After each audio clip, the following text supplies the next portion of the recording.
অবশেষে সরকারের টনক নড়েছে। কদিন আগে আইন উপদেষ্টা আসিফ নজরুল স্বরাষ্ট্র মন্ত্রণালয়ের ঘাড়ে বন্দুক রেখে যে গুলিটি করল, এবার স্বরাষ্ট্রমন্ত্রী নতুন করে আসিফ নজরুলের ঘাড়ে রেখে বন্দুক গুলি করল। কীরকম? আজ সচিবালয় প্রেস কনফারেন্স করে আমাদের স্বরাষ্ট্র উপদেষ্টা বললেন, বিডিআর পিলখানা হত্যাকাণ্ডে পুনর্তদন্তে নতুন কমিটি গঠন করা হচ্ছে।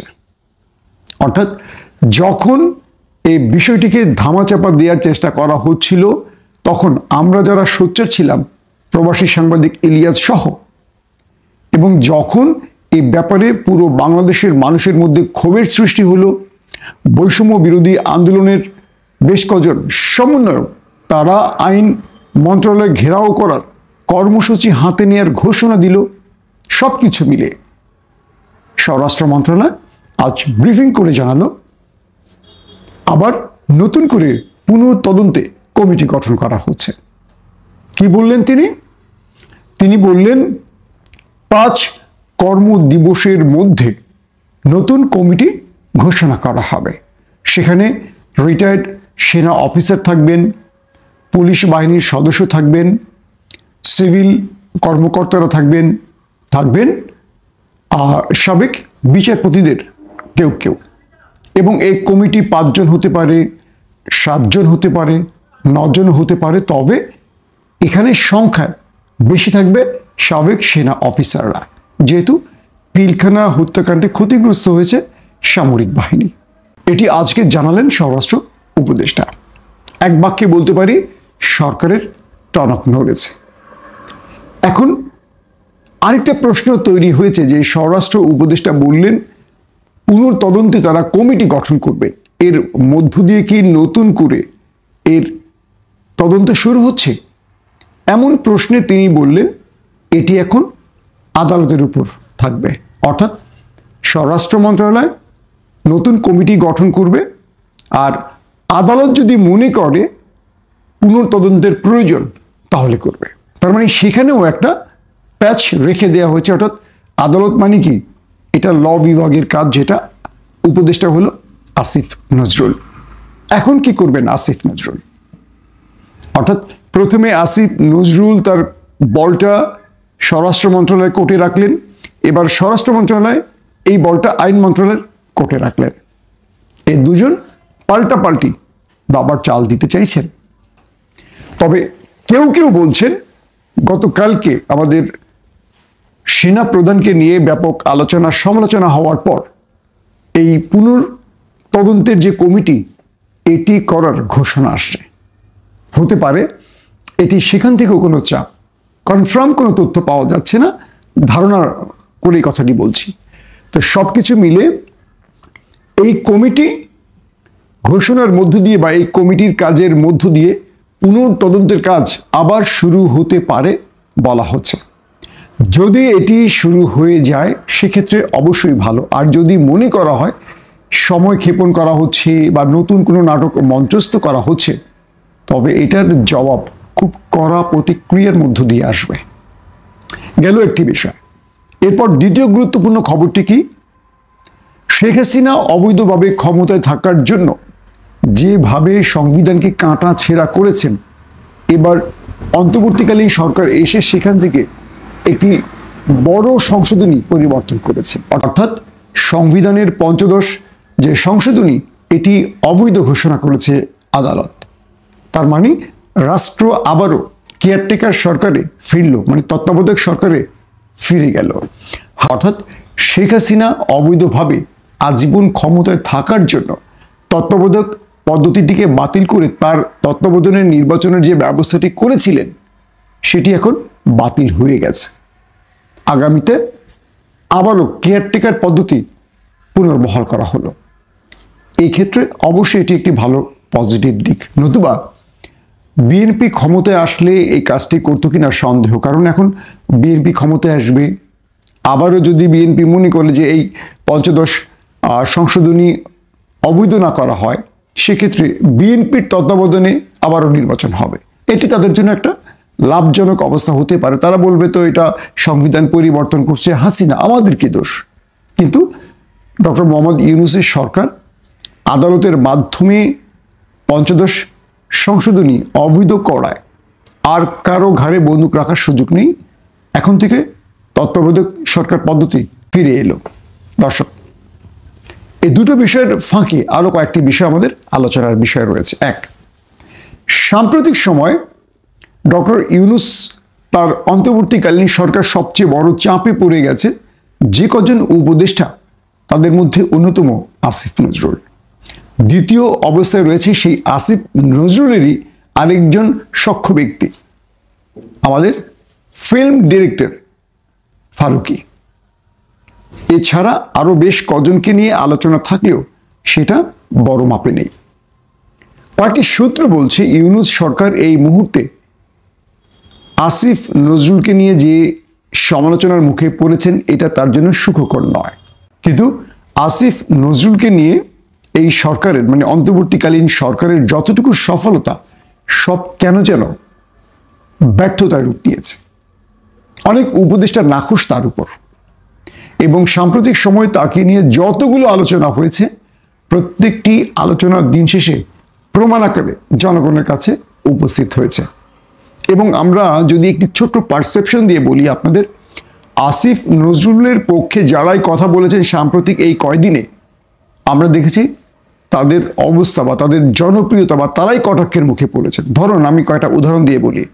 আমাদের উপদেষ্টা আসিফ মাহমুদ সজীব ভুইয়া, তিনি আসিফ নজরুলের পক্ষে একটি পোস্ট করেছেন এবং তার কমেন্টে তিনি এত বেশি মানুষের গালাগাল বা সমালোচনার মুখে পড়েছেন যেটা তিনি আশা করেননি। আমরা দেখেছি আমাদের সাবেক একজন সংসদ সদস্য গোলাম মাওলা রনি, আমরা দেখেছি ফাহাম অস্ট্রেলিয়া থেকে বোধহয়, আমরা দেখেছি প্রবাসী আমেরিকা প্রবাসী শাহেদ আলম, এরকম বেশ কজন পড়ে গেছেন বড় বিপদে, যারা আসিফ নজরুলের পক্ষে কথা বলতে গিয়ে তারা এখন মানুষের কাছে ভিলেনের রূপ নিয়েছে। অর্থাৎ এটিও জনগণের একটা পারসেপশন, জনগণের একটা কি বলবো পক্ষ বিপক্ষ নির্ধারণের স্থান। বলা হচ্ছে আসিফ নজরুল এই মুহূর্তে সবচেয়ে বিতর্কের মধ্যে পড়ে গেছেন। আবার তার নিকট অনেকেই তাকে বলছেন সম্মানজনকভাবে এই পদটি ছেড়ে তাকে আবার তার শিক্ষকতার পেশায় ফিরে আসতে। অনেকেই বলছেন যে তার উপর চাপও তৈরি হচ্ছে বিভিন্নভাবে। দুটো বিষয় এখানে স্পষ্ট। এক, সরকারের উপদেষ্টা হিসেবে, ধর্ম উপদেষ্টা হিসেবে আমাদের একজন প্রখ্যাত স্কলার আলেম আহমদুল্লাহকে ডাকা হয়েছিল এই উপদেষ্টা মণ্ডলীতে যোগ দেওয়ার জন্য। তিনি সম্মানের সাথে সেটাকে ডিনাই করেছে, বরং তিনি বর্তমান যিনি ধর্ম উপদেষ্টা তার নামটি প্রস্তাব করেছে। তো আহমদুল্লাহ সাহেব তিনি মানুষের কাছে আরো জনপ্রিয় হয়েছেন, কারণ তিনি রাষ্ট্রের ওই গুরুত্বপূর্ণ পদের লোভী ছিলেন না। তো একইভাবে আসিফ নজরুলও একটা সুযোগ পেয়েছিলেন, অথবা আন্দোলনের শেষ সময় এসে ছাত্রদের সাথে সখ্যতা বৃদ্ধি করে লোভনীয় উপদেষ্টা হয়েছেন, মানে লোভনীয় মন্ত্রণালয়ের দায়িত্ব তিনি নিয়েছেন। গুরুত্বপূর্ণ অনেকগুলো মন্ত্রণালয় তিনি পেয়েছেন রাষ্ট্রের, এবং ছাত্রদেরকে দিক নির্দেশনা দিয়ে তাদের খুব কাছে পৌঁছে গিয়েছেন, অভিভাবক হয়ে গেছেন। সবকিছু মিলে আসিফ নজরুলকে এই বর্তমান সময়ে রাষ্ট্রের ব্যর্থতাগুলোর দায় নিতে হচ্ছে। এখন আসিফ নজরুল এতদিন ধরে যে বক্তব্যগুলো দিতেন যে সরকারের কোনো মন্ত্রী এমপির বিরুদ্ধে যদি অভিযোগ আসে, আমরা দেখেছি উন্নত দেশগুলোতে সেসব মন্ত্রীরা পদত্যাগ করেন। এগুলো আসিফ নজরুল বিভিন্ন টকশোতে বলতেন যে যদি কখনো আমার বিরুদ্ধে এরকম অভিযোগ আসে, আমি মনে করব সম্মানজনকভাবে এই পদ ছেড়ে দেওয়া উচিত এবং একটা সঠিক পদ্ধতিতে তদন্ত হওয়া উচিত। তো আজকে যখন বাংলাদেশে আসিফ নজরুলকে নিয়ে এত সমালোচনা হচ্ছে, আসিফ নজরুল তার বক্তব্য অনুসারে সেই কাজটি কেন করছেন না? তিনি কেন তার বিরুদ্ধে আনিত অভিযোগগুলোকে কেবল অন্যকে দিয়ে বা নিজের একটি বক্তব্যের মাধ্যমে সমাপ্ত করতে চাইছেন? কোনো তদন্ত কমিটি কেন হচ্ছে না? কারণ রাষ্ট্রের একটা গুরুত্বপূর্ণ মন্ত্রণালয়ের একজন উপদেষ্টার বিরুদ্ধে খুব গুরুতর অভিযোগ আনা হয়েছে যে তিনি কোনো ভিন দেশের এজেন্ট কিনা। এদিকে সেনাবাহিনীর আরেকজন অফিসার, গোয়েন্দা অফিসার, রিটায়ার্ড গোয়েন্দা অফিসার, তিনি আবারও মুখ খুললেন। তিনি বললেন এই রাষ্ট্রের অর্থাৎ কোনো একটি গোয়েন্দা বাহিনীর হয়ে আসিফ নজরুল, মনির হায়দার, শাহেদ আলমরা কাজ করছিলেন। অর্থাৎ 2018-তে বিএনপি ক্ষমতায় না আসায় এই তিনজনের কাছে এমন কোনো বার্তা ছিল গোয়েন্দা বাহিনীর, যারা বুঝিয়েছিলেন এই তিনজনকে যে চিরতরে বিএনপি হারিয়ে যাচ্ছে আর আওয়ামী লীগ আজীবন ক্ষমতায় থাকবে। এবং পরবর্তীতে মনির হায়দার বা শাহেদ আলমরা তারা সরকারের সাথে আপোষ করে নিয়েছে যে তারা এখন আর বিরোধী মতে বা বিরোধী পক্ষে থাকবেও না, কথাও বলবে না। এই জন্য তাদেরকে ব্যক্তিগতভাবে লাভবান করা হবে। এবং মনির হায়দার সেই গোয়েন্দা অফিসার, রিটায়ার্ড গোয়েন্দা অফিসারকে ডেকে বৈঠকও করেছেন, কথাও বলেছেন এবং বলেছেন বিএনপি আর ক্ষমতায় আসবে না, তারেক রহমান আর ক্ষমতায় আসবে না, সো হাসিনাই ক্ষমতায় থাকবে। তাই তারা এখন একটা গোয়েন্দা বাহিনীর কি বলবো পরামর্শে, প্রিসক্রিপশনে কাজ করতে চান। যারা সরকার বিরোধী এতদিন কথা বলেছেন, ইলিয়াস, পিনাকি, কনক সরোয়ার, তাদের সবাইকে তারা একটা কমিটির মতো করে বা একটা আলোচনার মধ্য দিয়ে হাসিনার পক্ষে নিয়ে যাওয়ার প্রচেষ্টা চালিয়েছিলেন। এবং তার মধ্যে আসিফ নজরুল একজন, এটিও সেই গোয়েন্দা অফিসার তার আমেরিকা থেকে লাইভ ইন্টারভিউতে বলেছেন। তো এই বিষয়গুলো সত্য হোক আর মিথ্যে হোক, যেহেতু রাষ্ট্রের গুরুত্বপূর্ণ ব্যক্তিদের পক্ষ থেকে অভিযোগ আসছে, এগুলোর সত্যতা প্রমাণে এখন তদন্ত হওয়া খুব জরুরি বলে মনে করছি। আর যদি তা না করা হয় তাহলে ডক্টর মোহাম্মদ ইউনূসের সরকার প্রতিদিনই অজনপ্রিয় হবে, প্রশ্নবিদ্ধ হবে।